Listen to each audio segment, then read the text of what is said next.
Ayrton Senna não conheceu. Aliás, sabe o que Senna não conheceu?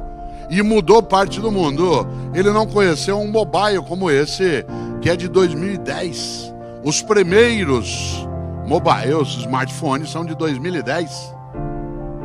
Senna conheceu o celular logo no início. Há 20 anos você não tinha celular. Eles estavam começando no Brasil em 95, em larga escala. E cada um deles, você lembra, era quase uma arma de defesa pessoal. Você trocava o pneu do carro escorando com a bateria dele. Em 20 anos ele fez o SUF. Esse que está na minha mão agora. Manda e-mail, recebe e-mail, tem 6 mil músicas, tem GPS, tem cotação da bolsa, tem grava foto, grava filme, tem a minha temperatura, calcula meu batimento cardíaco, tem a minha instrução sobre o tempo e a temperatura e, se precisar, faz ligação.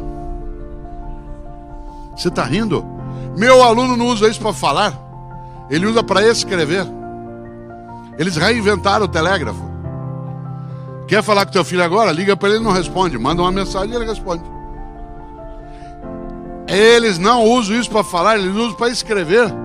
Aliás, você sabe quando alguém é idoso porque ele está com isso no ouvido. Ninguém, atenção, ninguém com menos de 20 anos de idade põe isso no ouvido. Pois no ouvido tem mais de 20 anos, já está idoso. E eles fazem uma coisa incrível, escrevem com um único dedo, que é o polegar. Durante séculos na história da humanidade nós usamos o dedo indicador para as operações técnicas. Agora é o polegar. No volante do carro, o acerto do espelho, a mexida no banco, a marcha em alguns veículos, o acerto do som do rádio. E nós habituados a ficar com esse dedo. Tanto que quem é idoso como eu não consegue fazer com o polegar. Segura com a mão e faz com a outra. Até de costas, parece uma galinha balançando. Você diz aí, o que isso tem conosco? Mudou o modo de comunicação. A nova geração, essa que está vindo, ela está habituada a ler e escrever. Eu falava antes com a diretoria ali na outra sala, 40% dos meus leitores hoje, de acordo com as livrarias, têm menos de 18 anos de idade. Eu sou professor de filosofia. Onde eles me conheceram? Na internet. Por que eles voltaram a ler? Porque eles se interessam aos 15, 16 anos de idade por algumas coisas por conta dos blogs, do Twitter, do Facebook. E ele começa a entrar num circuito que antes não se tinha e agora se tem. Olha a mudança e a velocidade. Você que gere pessoas e negócios, preste atenção na nova geração. Ela está vindo, voltando um pouco a ler outra vez. E escrever. Aí você fala, mas Cortella, eles escrevem errado, porque eles escrevem VC em vez de você. Ah, é? Há 300 anos eu diria vossa mercê. Há 200 anos eu diria vós mercê. Há 100 anos nós passamos a dizer e escrever você. Eles escrevem VC. Pode-se incorporar ao padrão culto de linguagem ou não. Assim como vossa mercê virou você, pode ser que você vire VC.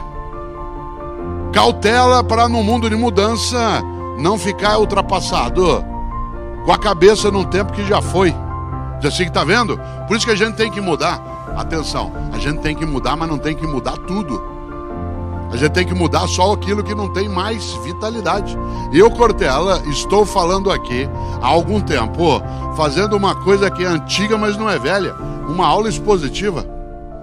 Sem PowerPoint, sem data show, usando a mais avançada tecnologia de conhecimento que existe, que é o cérebro humano. Cada um aqui trouxe o seu. Espero que leve na hora que sair.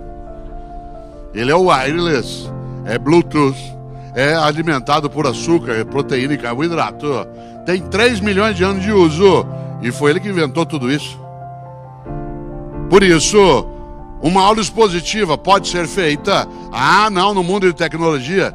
Claro que pode, eu estou fazendo aqui.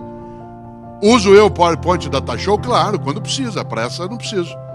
Para esse tempo eu não preciso. Por isso, não confunda antigo com velho. Há coisas que se mudam, outras não. Mas é preciso começar. Nós estamos no outro mundo. Você não conheceu internet. E a nova geração usa isso para escrever. Tem gente nesse auditório que fez curso da datilografia. Ficou horas e horas. ASD, FG, CLK, JH. A SDFG, CLK, espaço. Guardou o diploma num quadrinho, escreveu no currículo exímio datilógrafo: teu pai falou, se eu não fizer curso de datilografia, você não vai ser ninguém na vida. Mudou tanto, que eu vou contar uma coisa que talvez você não imagine. Meu aluno de 18 anos não usa pendrive. Tem gente aqui que não começou a usar ainda, e ele já não usa. Outro dia eu falei: vocês, por favor, entreguem os trabalhos de pendrive. Pendrive? Não tem onde pôr no tablet, professor, não tem entrada USB. Eu falei: ué, onde vocês armazenam as coisas? Falaram: na nuvem.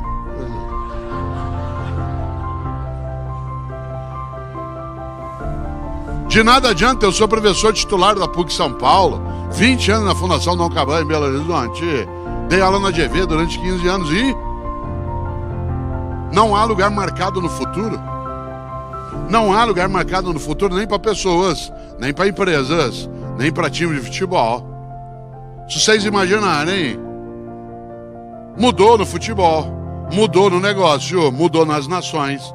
O Brasil, vocês já imaginaram, em 2010, o Brasil 2010, vendendo para todo lado, linha branca, gente fazendo cruzeiro, uma coisa que dá uma saudade danada, caos aéreo. Aeroporto lotado de gente, gente tomando iogurte, né? Vocês já imaginaram? Gente atrás das coisas, comprando carro em 80 vezes. 7 anos depois, nós estamos numa outra condição. A gente estava começando a decolar nas últimas 3 semanas, aí a carne nos pegou. E de repente muda. E quando você está começando a avançar, a Inglaterra diz que vai sair da Comunidade Europeia. E aí tem um atentado. Claro, a velocidade da alteração exige que você esteja o tempo todo não preparado apenas. O mundo que muda exige não que você esteja partindo de modo contínuo, mas preparado para partir. Não mudando o tempo todo, mas preparado para mudar, se for necessário. Exemplo concreto, e eu volto exatamente, né, a esse polo. Quem diria a nova tecnologia, aquilo que é o novo modo de pensar, de fazer. Nessa hora, quero lembrar uma coisa para você. Mudar é complicado, mas acomodar é perecer. O André, meu filho que tem mais idade, que tem 40 anos. 40 anos tem o André. Quando ele tinha 18 anos de idade, um dia ele estava fechado no quarto dele em São Paulo, onde moramos, ouvindo rap. Eu gosto de rap, mas não é qualquer rap que eu gosto. E eu estava na sala em casa, ouvindo ópera.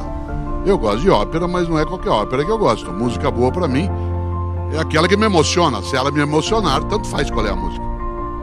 Quem aqui gosta de ópera sabe que ópera a gente ouve um pouquinho mais alto. O André, hoje ele gosta de ópera, na época não, saiu do quarto dele injuriado e veio até a sala para me dar uma bronca por causa da altura da música.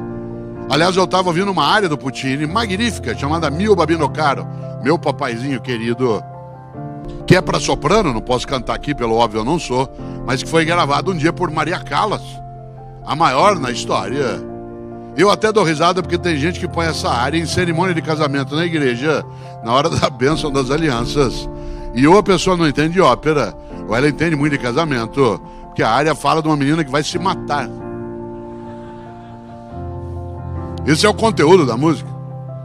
Você sabe que a coisa mais perigosa que existe no mundo é incompetente com iniciativa. Incompetente com iniciativa é um perigo num centro cirúrgico, numa churrasqueira, na direção de uma nação. E o Rio, aliás, deixa eu ver se tem. Curioso, desculpe se alguém aqui pôs no próprio casamento, né? Mas é engraçado porque a música fala: meu papaizinho querido, tenha piedade de mim. Eu aqui na beira da Porta Rossa, né, em Florença, ou o senhor me dá esse anel de noivado, ou eu me mato. E ela se mata, e a família põe na igreja. É interessante, quer ver?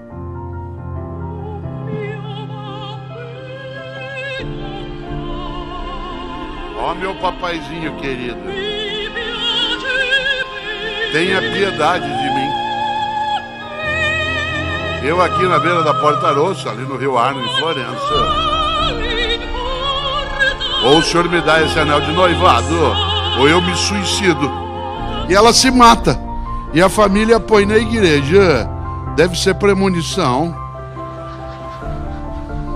Eu ouvindo ópera, o André ouvindo rap. Ele saiu do quarto dele, veio até a sala e falou: pai, pelo amor de Deus, desliga isso, pai. Isso lá é música. Eu disse: André, meu filho, que pena. Você aos 18 anos de idade já está ficando vítima da indigência mental. Você aos 18 anos de idade fechou tua cabeça para aquilo que é diferente do que você já conhece. Você aos 18 anos de idade acha que a única maneira de fazer as coisas é como você já fazia. Você aos 18 anos de idade está ficando incapaz de renovar teu conhecimento. Você aos 18 anos de idade está ficando impermeável a ir além do lugar onde você já estava. Você aos 18 anos de idade está ficando refém da pobreza das ideias e falou: pai, você está ficando louco. Eu falei: André, eu tô ficando louco, você tá ficando velho. Não confunda idoso com velho. Idoso é uma pessoa que tem bastante idade. Velho é aquele que acha que já sabe, que já conhece, que não precisa mais aprender. Idoso é uma pessoa de 65, 70, 80 anos de idade. Velho você pode ser com 15 anos de idade, 20, 40, 70. Tem menino de 15 anos de idade que já tá velho, cheio de certeza, acha que já sabe. Aliás, ele acha que ele que fundou o mundo, que o mundo começou com ele. Tem gente de 40 anos de idade que já está velha. Tem gente de 70 que não envelheceu. Não confunda idoso com velho. Num mundo de mudança e velocidade, o maior risco é ficar velho. Velho na prática, velho no negócio, velho na maneira de fazer, velho na capacidade de aprender. Por isso, um museu, ao contrário do que pensam os tolos, não é um lugar para coisa velha. Lugar para coisa velha é lixo ou reciclagem. Museu é um lugar para coisa idosa, porque o idoso tem valor. Eu ensino filosofia. A pessoa mais jovem que eu ensino morreu há 2.500 anos. Platão, Aristóteles, Heráclito, Parmênides, Zenão, Anaxágoras, Anaxímenes, Tales, Pitágoras. Como é que eu ensino alguém que morreu há 2.500 anos para um menino que nasceu em 1998? Só tem uma saída. É a capacidade de mostrar que há um pensamento que é idoso, há uma prática que é idosa.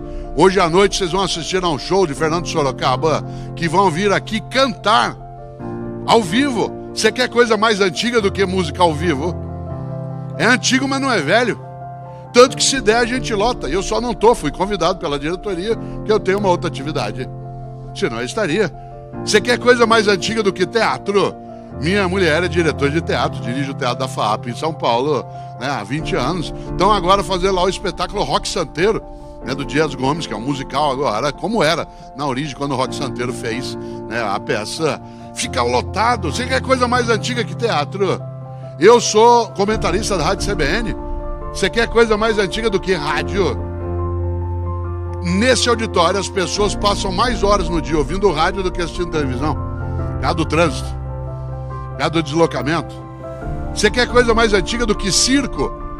E aí tem o Circo de Soleil, que é caro a beça. Vende ingresso com 1 ano de antecedência.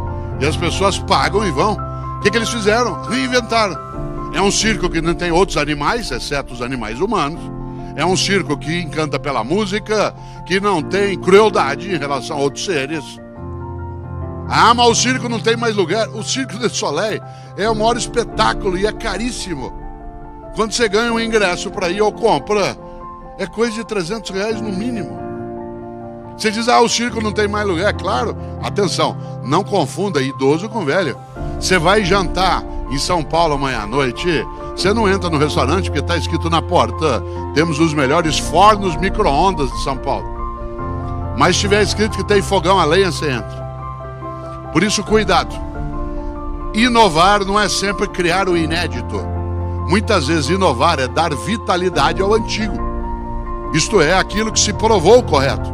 Na vossa atividade, na atividade especialmente do varejo, na capacidade de distribuição, tem coisas que são antigas, mas não são velhas. O contato pessoal, o conhecimento do mercado, a customização. Mas tem coisas que são ultrapassadas, que é o não uso de uma tecnologia mais estruturante, a incapacidade de renovar a mensagem daquilo que se faz. Há dificuldade de alguns entenderem que nenhum de nós é pronto. Há pessoas que caem numa armadilha. Há gente que acha que ela já é perfeita. Em latim, perfeito significa feito por inteiro, feito por completo, isto é, terminado. Só tem um tipo de humano perfeito, o cadáver, porque ele não pode mais se modificar. Por isso, cuidado para não ficar velho. O problema não é se você conheceu o Ayrton Senna, é se você deixou a cabeça lá. O problema não é se você fez curso de datilografia. Isso pode indicar apenas que você é antigo ou antiga. O problema é se você deixou a cabeça lá. No mundo de mudança e velocidade, qual é o maior risco? Você ficar prisioneiro do mesmo. A mesma praça, o mesmo banco, o mesmo jardim, as mesmas flores. Aliás, existia no antigo Orkut. Antigo Orkut. O Orkut é de 2004. Foi fundado junto com o Facebook. Desapareceu. Não tem mais lugar marcado no futuro. Nem no futebol. Às vezes eu comento futebol na Rádio Globo CBN. Quem não trabalha faz várias coisas. E uma das coisas curiosas é que ali há um anúncio que você já viu. E é verdade. Há 30 anos, atenção, há 30 anos um jogador de futebol corria em média, durante uma partida, a distância de 6 km. Não a velocidade, a distância percorrida em campo, numa partida era de 6 km. Hoje é de 11 km. Não mudou o tamanho do campo, não mudou a duração da partida e não mudou o número de jogadores. E quase que dobrou a distância a percorrer. O que mudou? A estratégia, a velocidade, o modo de fazer.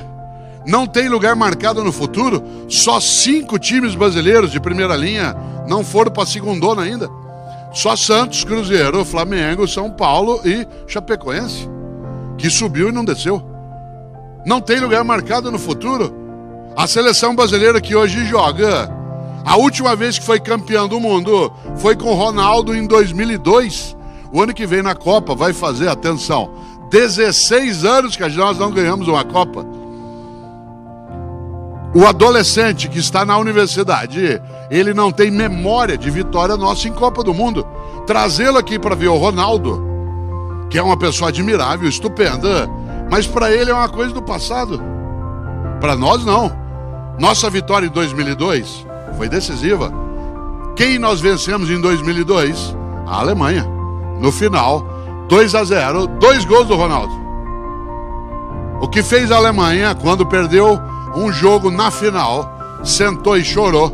Não, levantou e passou 12 anos se preparando. E bem. Mudou técnico, se reinventou, mudou o modo de fazer, criou seleção de base. Veio para cá na Copa de 2014, um mês antes. Ficou no sul da Bahia para se aclimatar. Fez uma coisa incrível. Não dava intervalo entre um jogo e outro. Porque num torneio como a Copa, onde só tem 7 jogos para quem chega no final, não dá para jogar hoje e parar para descansar. Tem que treinar amanhã. Só tem 7 jogos na Copa para quem vai à final. O Brasil não. Montou a seleção em cima da hora. Os jogadores não se conheciam. Nós não conhecíamos os jogadores. Você não sabia onde ele jogava, qual era o time que ele jogava. Ficamos tão desestruturados que quando perdemos nosso melhor, o time acabou. No dia 8 de julho de 2014, no Mineirão, a seleção alemã entrou em campo com medo de perder de novo. E o Brasil entrou em pânico. Há uma diferença entre medo e pânico. Você tem medo do teu negócio não dar certo, que bom, tome providência. Você tem medo do Brasil ter dificuldade de crescimento, ótimo, vá buscar. Mude o que precisa ser mudado. Você tem pânico, é outra coisa. O pânico paralisa, o medo deixa em estado de alerta. A seleção brasileira entrou em campo em pânico. E aí você diz assim, mas e que é isso? 7-1. 7-1. Meu filho mais novo, o Pedro, é repórter da Sport TV. E ele não assina Cortella, para não ser perseguido, assina Pedro Mota. E o Pedro estava lá no Mineirão, no dia do jogo Brasil e Alemanha, cobrindo o jogo no gramado. Aliás, ele teve a chance de cobrir vários jogos do Brasil no gramado. Ver vários jogos do Brasil no gramado. Uma chance que só ele e o Fred tiveram, né, de ficar ali no campo. E é interessante, porque o Pedro disse, pai, o Brasil está em pânico. Mandou um SMS para mim, eu falei, é verdade. O mundo muda e muda com velocidade. Os pentacampeões do mundo, numa Copa no seu país, que não acontecia desde 1950, tomamos de 7. Você já imaginou? Não é à toa que a gente precisa lembrar. Mudar é complicado, mas acomodar é perecer. A seleção brasileira agora se renovou e a gente tem mais expectativa. Nós estamos hoje, como você sabe, a 1 ponto da classificação. Até o ano retrasado nós estávamos achando que nessa nós não íamos. Agora nós já estamos um pouco mais tranquilos. Pode o Tite sentar e sossegar? Não. Ele tem que reinventar. O futebol mudou. Há 40 anos havia um jogador estupendo que muita gente conhece, que era o Gerson, um meia esquerda que jogou no Botafogo, no São Paulo. Ele jogava quase parado, ele fumava 4 maços de cigarro por dia. Chegou a fazer propaganda do Vila Rica. Não dá para fazer isso hoje. Romário jogou anos parado ali na área, esperando, de olho fechado. E era genial, a bola caía no pé dele, era gol. Qual posição joga o Romário? Agora não tem. Qual posição joga o Neymar? Todas. Qual posição joga o Messi? Todas. Você olha, ele está na área, está na ponta esquerda. Romário não faria o que, por exemplo, faz hoje Neymar, que ele bate escanteio, Neymar. O Messi bate escanteio. Quando que um artilheiro ia se dispor a bater escanteio? Se ele é artilheiro, ele tem que estar lá para fazer gol e subir. Não, joga pro time. Por isso que o Barcelona tem a capacidade que tem. Aquele que é o melhor serve. Você já imaginou? Que mudança? Atenção, não há lugar marcado no futuro, inclusive no futebol. Não mudou o tamanho do campo, não mudou a duração da partida, e exceto no São Paulo não mudou o número de homens em campo. E ainda assim, porque Rogério Ceni também joga, se vocês imaginarem, passou de 6 para 11. Você diz, ué, e nós com isso? Muito? Cuidado para não ficar prisioneiro do mesmo. A mesma praça, o mesmo banco, o mesmo jardim. Como eu disse, havia uma comunidade no Orkut chamada Eu Tenho Medo do Mesmo. Eu dela fazia parte. Aliás, o Orkut em 2011 tinha 55 milhões de seguidores. Olha só. A sobrevivência não é do mais forte, é do mais apto. E ele será forte se ele for apto. Não é que ele se for apto, ele será forte.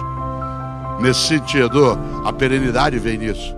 Essa comunidade Eu Tenho Medo do Mesmo, eu participava dela. Não sei se chegaram a ver, porque Eu Tenho Medo do Mesmo. Ela era inspirada naquela placa que fica na porta de alguns elevadores que diz: antes de entrar no elevador, verifique se o mesmo encontra-se ali parado. Imaginou, você abre a porta do elevador e o mesmo está lá dentro te esperando, pronto para te pegar. Tem gente que tinha que ter uma plaquinha dessa na cabeça. Antes de entrar, verifique se o mesmo encontra-se ali parado. Atenção. Quero aproveitar esses teus 15 minutos de desespero para pensar exatamente nessa direção. Já faz 45 que eu estou falando e você nem notou, olha só. Você estava cochilando. Quem diria, fazendo uma coisa que é antiga, mas não é velha, e que é inovadora, isto é inovadora porque é uma palestra artesanal. No mundo de tecnologia, é claro que eu posso fazer coisas que remontem a algo que é antigo, mas não é velho. Isso vale nos negócios, por isso, cautela, quando a gente fala em mudança, não é, como diria o Odorico Paraguaçu, um mudancismo desenfreado. É mudar o que tem que mudar. Eu, Cortella, preciso ter com meus alunos blog, comunidade de informação, uso da internet no que fazemos, mas tem coisas que eu não tenho de alterar. Nesta hora, quero lembrar, mudar é complicado, mas acomodar é perecer. Por exemplo, mudar é tão complicado que tem gente nesse auditório que dorme do mesmo lado da cama há 10, 20, 30 anos. Viaja, fica sozinho no hotel, deita daquele lado da cama, quase encolhido, como se tivesse uma multidão do outro lado. Tem gente que senta em casa para comer no mesmo lugar há 10, 20, 30 anos. Chega uma visita na tua casa domingo, senta onde você está habituado a sentar, você nem come direito. Está acostumado a comer olhando para uma parede, aparece um espaço aberto. Não tem lugar marcado aqui, as pessoas sentaram onde desejaram. Se a gente voltasse para cá hoje à noite, é provável que você tentasse sentar onde você está agora. E se chega alguém aqui hoje à noite, a hora que você viesse, e alguém está sentado onde você está sentado agora, você não fala nada por educação. Mas você pensa, ué, o que ele está fazendo no meu lugar? Cuidado, na vida é preciso ter raízes e não âncoras. A raiz alimenta, a âncora imobiliza. A raiz é aquilo que te alimenta, a âncora te imobiliza. A pessoa que tem âncora fica, no meu tempo, se eu pudesse, o mercado não é mais como era, é óbvio. É a mesma coisa que eu, professor, dizer, os alunos de hoje não são mais os mesmos. É claro que não são. Dizer isso é só sanidade mental. Doença é eu saber que não são os mesmos e dar aula do mesmo jeito que eu dava há 10 anos ou há 20. Eles ao conhecer Ayrton Senna, eles não imaginam que alguns de nós não tínhamos até há 10 anos, não tínhamos DVD, que quase ninguém mais tem, porque hoje você tem o serviço de streaming. Vários de nós aqui começamos a comprar aparelho de DVD em casa há 10 anos, em 2007. Até lá a gente quase não tinha, era caro demais. Onde você assistia filme até há 10 anos? Em casa, num videocassete. Tem gente nesse auditório que comprou videocassete num consórcio. Um Sharp de 2 cabeças. Mais cabeça que a família toda. Aí veio o DVD. Quanto custa hoje o aparelho de DVD? Nada. Há 10 anos o aparelho de DVD custava R$700. Hoje você assina uma revista, ganha um aparelho de DVD. Compra um caixa de banana, outro aparelho de DVD. Há 10 anos, se alguém dissesse, alguém ficar aqui no Congresso da Brasileira até o final, vai haver o sorteio de um aparelho de DVD, ficava todo mundo. Falar isso agora não fica um. Aliás, a gente usa 10 anos DVD, tem gente nesse auditório que não sabe usar ainda. Você quer assistir o filme em casa domingo, sabe o que você faz? Chama o teu guri, teu menino de 10 anos e fala assim, arruma essa porcaria aí pra mim. Aí ele vai lá e põe e faz uma coisa cruel com você. Ele vai embora antes que acaba. Aí você fica olhando aquilo, falando, na hora que acaba, você fala, como é que será que faz isso aqui? Será que tem que rebobinar? Tem gente nesse auditório que pagou multa porque não rebobinou fita VHS. Atenção, você não tá velho porque você rebobinou fita VHS. Você tá velho se você deixou a cabeça lá, a prática lá. Se você ficou ancorado. O que o meu aluno assiste? Por exemplo, meu aluno não assistiu Titanic, que ele nasceu em 98, Titanic é de 97. Meu aluno não assistiu, você imaginar, Avatar. Ele era criancinha. Para muitos aqui, Avatar é um filme contemporâneo de agora. Você já imaginou? Você diz, ué, e o que isso tem com isso? Como é que eu dou aula para ele? Eu tenho que me preparar. Que música ele ouve? Que filme ele assiste? O que o emociona? Meu cliente, aluno, ele se emociona com o quê? Para isso eu tenho que me preparar. Por exemplo, eu cortei a lã, 42 anos de docência, palestra, e todo dia eu ouço música, sem exceção. Todo dia, das 5 às 5:30 da manhã, eu ouço música propositadamente. Como eu acordo às 4 horas da manhã há mais de 40 anos, inclusive porque eu entro no rádio 6:30, né? Eu todo dia ouço música das 5 às 5:30 da manhã. O que eu ouço? O que o meu aluno ouve. Não ouço aquilo que eu gosto no já. Aquilo que eu gosto eu já ouço em outros horários. Ali eu ouço aquilo que eu não conheço. Aquilo que eu não sei como é, que eu não entendo direito. Ontem, por exemplo, eu estava em Belo Horizonte. Eu acordei 5 às 5:30 da manhã ouvindo One Direction. Meia hora. Hoje, meia hora ouvindo Lady Gaga. Paparazzi, Poker Face, Bad Romance, Alejandro, Telefone. Gosto de Lady Gaga? Começando a gostar. Tem que gostar? Não. O que eu tenho que saber? O que ele ouve? Qual filme ele assiste? O que é Game of Thrones? Por que ele curte Harry Potter? Por que o ano passado tem um menino de 16 anos comprou livro de 250, 300 páginas, enquanto a mãe dele ficava pintando mandala, desenhando num papel para colorir? Tem alguma coisa que eu preciso saber. Nesta hora quero voltar a um ponto. Mudar é complicado, mas acomodar é perecer. Eu tenho que ter raízes, não posso ter âncoras. Mas o Brasil não é mais o mesmo. Claro que não. Ah, mas Cortella, pode deixar. Isso aí é bobagem. Faz 20 anos que eu estou no mercado. Cuidado com esse argumento. Não é porque você faz uma coisa há muito tempo que você está apto para fazer quando muda. Exemplo. Hoje de manhã, num hotel aqui em São Paulo, logo cedo, uma senhora na porta do hotel deu sinal para um táxi. O táxi parou. Ela entrou no banco de trás e falou, por favor, pela porta de trás, aeroporto de Congonhas. O taxista disse, pois não. E foi. Quando ele já estava chegando perto da 23 de maio, ela achou uma coisa engraçada. Falou, São Paulo o taxista fala tanto, ele está tão quieto. Acho que eu não fui simpática com ele. Como ela estava no banco de trás, ela não teve dúvida. Bateu nas costas dele para falar com ele. Ele meteu o pé no freio. O carro em cima da calçada, ficou pálido, começou a suar. Ela falou, senhor, me desculpe, eu não queria assustar o senhor. Ele disse, não, dona, a senhora que me desculpe, sabe o que é? Hoje é o meu primeiro dia como taxista e a senhora é minha primeira passageira. Ela falou, e o que o senhor fazia antes? Ele falou, eu fui por 20 anos motorista de um carro funerário. Certo? Cuidado com o tapinha nas costas.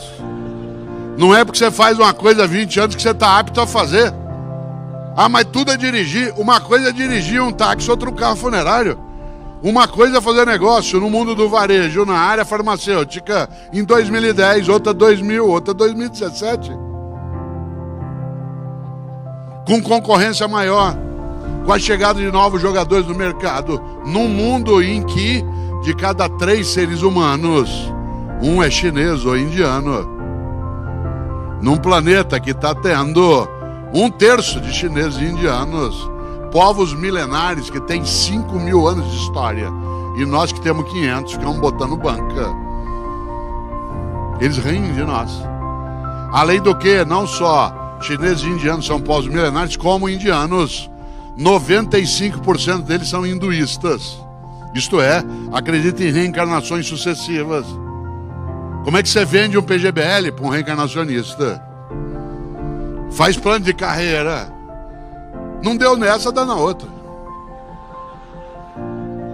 Lembrando que o reencarnacionismo hinduísta é diverso do ocidental kardecista. Porque no kardecismo você reencarna num sistema de purificação para melhor. No hinduísmo você pode regredir. Você pode reencarnar numa barata, num rato, num torcedor de um time específico. Claro. O mundo muda e muda com velocidade. Qual que é o risco? Não é ficar antigo, é ficar velho. Velho na prática. Para isso, é preciso algo decisivo. E eu quero aproveitar esses teus 6 minutos de desespero para pensar nessa ideia. Se mudar é complicado e acomodar é perecer, é necessário que você e eu não percamos a oportunidade de mudança quando precisa. Não sei se sabem, acho que sim. A palavra oportunidade veio do nome de um vento na antiguidade. Os romanos, no passado, gostavam de dar nomes aos ventos. Tal como nós no sul gostamos de dar nomes aos ventos. A gauchada chama de minuano, o vento frio que vem da Argentina, do sul. Chama de aragano, o vento mais quente que vem do norte da Argentina e assim por diante. E, claro, você sabe, os romanos gostavam de dar nomes aos ventos. E para eles, o vento mais importante na navegação, olha aqui na minha mão se você puder, era o vento que levava o navio em direção ao porto. O vento favorável. Esse vento que levava o navio em direção ao porto era chamado de obiportus. Obiportus, isto é, que leva ao porto. É daí que vem a palavra oportuno. É daí que vem a palavra oportunidade. Oportunidade é quando você pega o vento favorável. Isto é, quando você pega aquele vento que te conduz a um lugar que te dá alternativa. Porque portus em latim é porto ou porta. E o que é um porto ou uma porta? É uma saída. É o porto ou a porta que impede que a gente fique isolado. Quem aqui é filho de italiano como eu sabe que isola em italiano é ilha. Quando você está isolado, você está ilhado. Ilhado no negócio, ilhado no lucro, ilhado na competência, ilhado na qualidade. É o porto ou a porta que permite que a gente saia do isolamento. Por isso, o vento oportuno te leva à saída. E como é que é a saída em grego antigo? Você que estudou grego antigo. Isso que eu fiz é uma pergunta.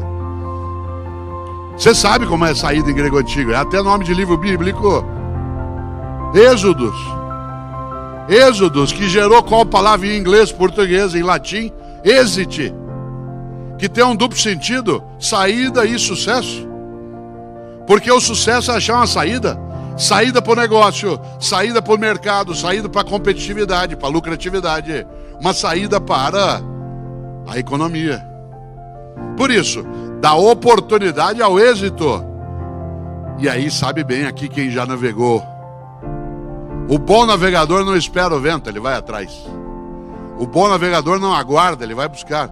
O bom navegador não tem como lema Zeca Pagodinho, que é uma delícia pro lazer, é bom demais para uma festa, mas é um perigo pro negócio, que deixa a vida me levar, a vida leva eu. A trilha sonora de um bom navegador é o que um dia escreveu um grande paraibano lá de João Pessoa, que morou no Rio, hoje mora em São Paulo, foi Geraldo Vandré. Quando ele cantava, você lembra? Quem sabe faz a hora. Não espera acontecer. Não espera acontecer, vai buscar. Ah, mas Cortella, o mercado não tem jeito. Os romanos diziam, a sorte segue a coragem. A sorte segue a coragem. Como esse cara tem sorte que eles estão vendendo, que eles têm a coragem. Coragem do quê? De buscar, de fazer. De ter algo que é audácia. Audácia. Não confunda audácia com aventura. Uma pessoa audaciosa é aquela que estuda, avalia, prepara e vai. Aventureiro é vamos que vamos. Primeiro a gente enlouquece, põe um X ao final de cada nome de empresa. Depois a gente vê como é que fica. Aí fica em Bangu.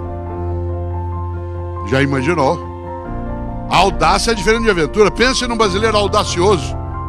Amir Klink. Todo ano ele pega o barquinho dele lá no litoral sul do Rio, Paraty 2. Vai pro Polo Sul, fica 3 meses e volta vivo. Mas ele já foi o ano passado, ele estuda de novo, ele vai atrás, ele sabe que pode mudar. Coisas ele aprendeu, ele leva adiante. Isso é audácia. Tanto que ele volta vivo. Pense num brasileiro aventureiro. Infelizmente, um conterrâneo meu, aquele padre paranaense dos balões, morreu, o corpo foi parar no Rio de Janeiro, com 2 aparelhos de GPS grudados no corpo, sem bateria. Aventureiro, não sabia o que estava fazendo. Aliás, falaram para ele, padre, não faça isso. Vai bater um vento amanhã, Antonina. O senhor vai ser desviado. Ele disse a frase dos tontos, que é, pode deixar, eu sei o que eu faço. Fala, mas padre, cuidado. O senhor pode ter algum problema.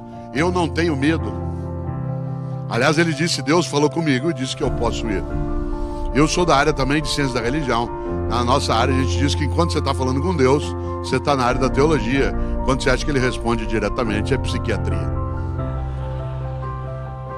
O número de vezes que Deus parou para falar com alguém, não que você o acolheu, mas que ele parou para falar, não foi tão grande assim na história.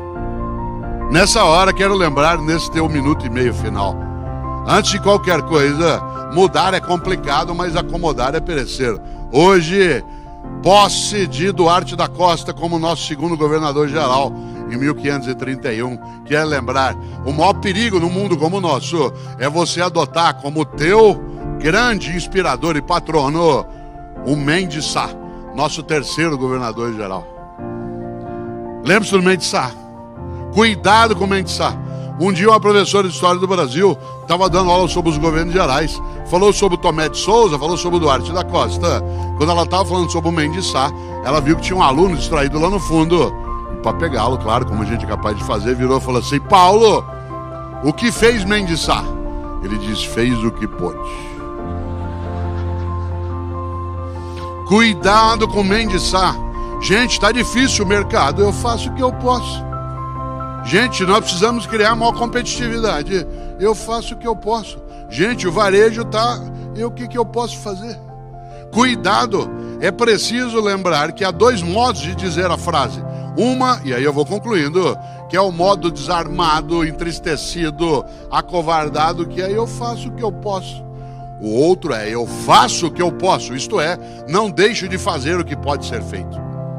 Há uma diferença entre eu faço o que eu posso e...